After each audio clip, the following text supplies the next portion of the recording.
very much, Ron, and thank you for having me here. I really appreciate this opportunity and also the people who are taking it to make it possible.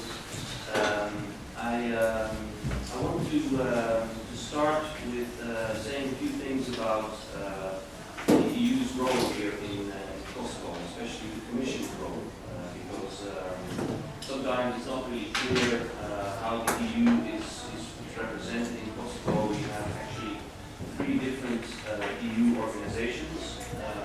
We have of course, the main and most visible one, main one I want to say in terms of numbers is EULEX, the rule of law mission, also dealing with police issues and customs issues. We have the EUSR, Peter Feith, who's at the same time also the international civilian representative. As the EUSR, he is the prime responsible for the political contacts between the EU and the Kosovo authorities. And we have the European Commission, where I work for, which is mainly responsible for helping to bring Kosovo closer to EU membership. In 2003, in Thessaloniki, there was this declaration of the EU that the whole of the Western Balkans, including Kosovo, has an EU perspective and has the promise, if you like, to be able to accede once it is ready. Now, how do we do this? How do we support Kosovo in approaching the EU? Our office, which is about 80 people in total, basically does this through two mechanisms. We have our operations unit, which manages all the projects we have ongoing here in Kosovo. And these projects are actually geared towards Kosovo, first of all, adopting EU legislation and then also implementing it. So in this sense, it is maybe good to make a distinction between our support to Kosovo and the support of other donors. Because other donors are having mostly demand-driven support based on the needs of the authorities, but we are, if you like, having more supply-driven support. We have a clear agenda. We would like to help Kosovo get closer to the EU, and our projects are only focused on that. In a way, this also contributes to wider goals like poverty reduction, strengthening of the rule of law, but these are all, let's say, spillovers from EU standards that need to be met. So this is one pillar, if you like, and the other one is our political, economic and EU integration unit, where I'm working, and we are responsible for the what we call stability, stabilization and association process. This is a process by which we engage with the government and the parliament and civil society on a regular basis in a kind of policy dialogue where we discuss progress that the authorities have made in adopting EU legislation and also implementing it. So we meet regularly. We try to give also very concrete follow-up recommendations after we meet with a clear timetable that we agree upon with the government on deadlines for certain reforms that need to be met. And we have different groups reflecting mainly the chapters of the so-called EU acquis communautaire. This is this whole framework of the EU legislation. So we have meetings on several sectors, on energy, education, rule of law, economy, all reflecting these different chapters. And this policy dialogue then culminates every year in November in the publication of our annual progress report, where we basically take stock of where Kosovo is and we compare it to last year's exercise. And then we try to monitor in all the different areas whether there was any progress, whether there was a status quo or a deterioration. I see that in the meantime presentation is ready. So I would just like to quite quickly, without going into too much detail, because I think the more interesting bit is maybe the interaction, just go through the main findings of the progress report. I've divided them into the different chapters of the report, and then within every chapter I mentioned some strong points that we found in Kosovo and some weak points. So maybe to start with the political criteria. I think when we look at Kosovo's what we call European agenda, its commitment to this EU approximation process, I'm quite positive about last year.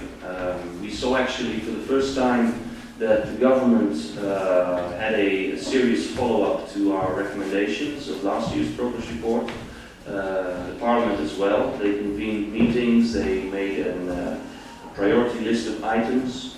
In the meantime, also this Ministry of European Integration was set up. And we have, I think, also seen a stronger performance from the authorities in these SAPD meetings that I just mentioned. Another strong point is the decentralization process, where new municipalities were created. Also the local elections that were held last year, at the end of last year, were held in a, all in all, I think, satisfactory manner. Another thing which is worth mentioning is the protection of cultural and religious sites that we do in our progress report. Some of them have been, in the meantime, handed over from KFOR to the Kosovo police, some monasteries especially. And overall, I think, of course, there are incidents every once in a while, but the security situation has remained rather stable. There have been no large-scale instability events in the last year. And also, EULEX continues to operate in Kosovo, and the mandate is extended. We can switch now to the points where we feel that some improvement is needed. I think, first of all, it's the public administration, where staff can, I think, be professionalized. We still see, of course, that, and now I hope we won't see it, but let's wait for the elections and any new government that starts, that actual recruitments of civil servants do not always reflect actual skills. This is something that is not characteristic only of Kosovo. We see that in all countries in the region, but this has as an effect that you don't have the good government administration that you could have simply based on skills.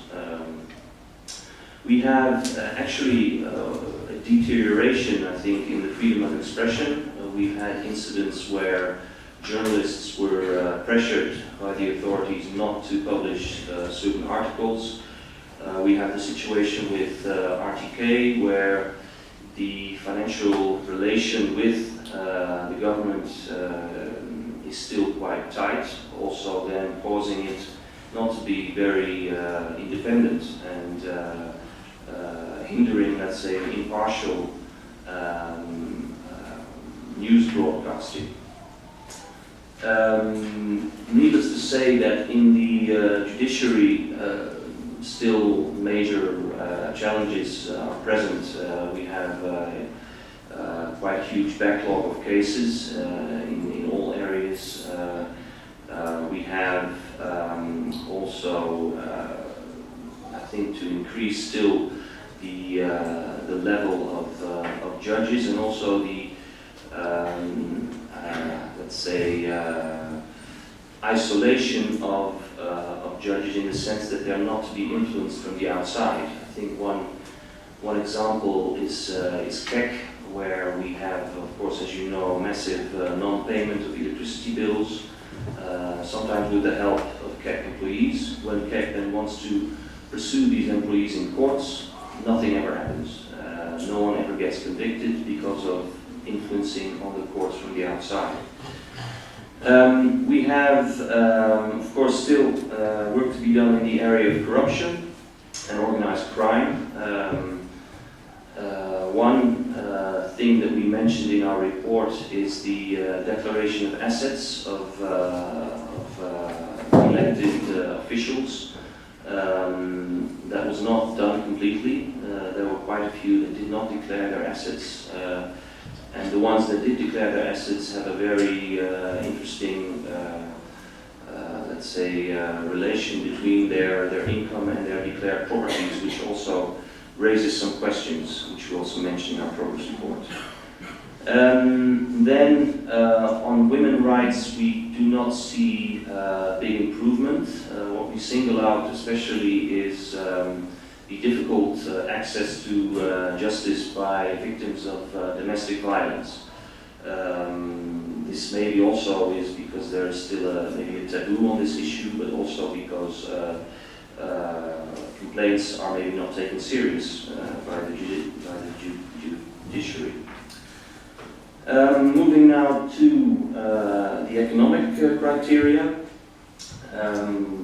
We have seen as a strong point economic growth, also in 2010. Of course, it's not over yet the year, but the forecasts are that it will be around 4.5%. And this is actually, as a percentage, it's very